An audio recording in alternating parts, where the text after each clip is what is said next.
তরুণ প্রজন্মের যারা ব্লগার তাদেরকে নিয়ে যদি কথা বলতে হয় তাহলে সর্বপ্রথম যেটা বলতে হবে, এটা ওয়ান কাইন্ড অফ একটা ফ্রাস্ট্রেশন। ফ্রাস্ট্রেশন এটার সাথে রিলেটেড হচ্ছে একটা হ্যালুসিনেশন। সেটা কিরকম, যে মানুষ মানে জন্মগতভাবেই অনুকরণ প্রিয় এবং খুব সহজে সব কিছু পেতে চাওয়ার যে প্রবণতাটা, এই জিনিসটা মানুষের ভিতরে কাজ করে। আর তরুণ প্রজন্মের যারা ব্লগার তারা বেসিক্যালি যেটা করে সেটা হচ্ছে বাংলাদেশের প্রেক্ষাপটে মানে খুব বেশি অথেন্টিক বই পড়ে সার্টিফাইড হয়ে কোয়ালিফাইড হওয়া পর্যন্ত যে একটা লং টাইম জার্নি, এই জার্নিটাতে থাকা অবস্থায় সে কবে তার ফিউচার প্ল্যানে যাবে বা তার অ্যাচিভ বা তার গোল পর্যন্ত পৌঁছাবে সেটা সে জানে না। আর জানে না বিধায় সে চিন্তা করে খুব তাড়াতাড়ি পড়াশোনার পাশাপাশি কিছু একটা করে আমাকে ফ্রন্টে চলে আসতে হবে। এই যে একটা হ্যালুসিনেশন বা এই যে একটা মানে ব্যাপার ওদের ভিতরে কাজ করে, এটা থেকে ওরা একটা ভুল পদক্ষেপ নেয়। সেটা হচ্ছে গঠনমূলক বা বিষয়ভিত্তিক কোনো কিছুর উপরে স্টাডি না করে বিক্ষিপ্ত আকারে বিভিন্ন জিনিস নিয়ে বা ব্লগিং করা শুরু করে। আসলে এতে কিন্তু ওর ফিউচার দাঁড়াচ্ছে না। হয়তোবা ইনস্ট্যান্ট ওকে একটা certain people, most of the people চিনে, বাট এটা কিন্তু ওর ফিউচার না। কেন ফিউচার না?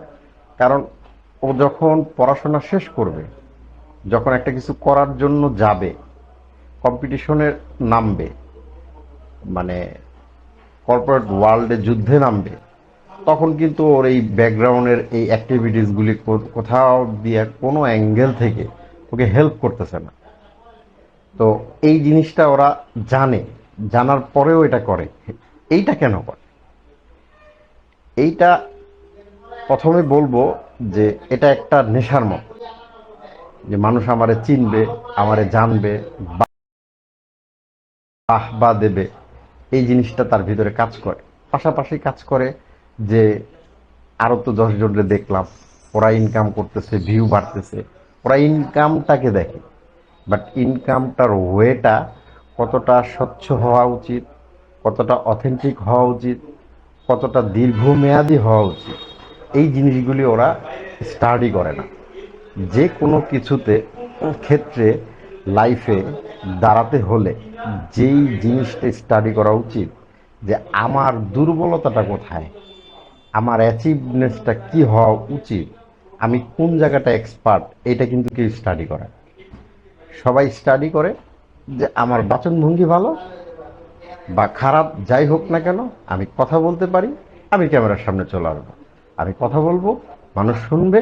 এই কথার ভিতরে মশলা থাকে অনেক, কিন্তু গঠনমূলক কোনো শব্দ থাকে না, কোনো গ্রামার থাকে না, কোনো সৃষ্টিশীলতা থাকে না, কোনো সৃজনশীলতা থাকে না, কোনো ইনফরমেশন থাকে না, কোনো সাইন্টিফিক্যাল ব্যাখ্যা থাকে না, কোনো কিছুই থাকে না।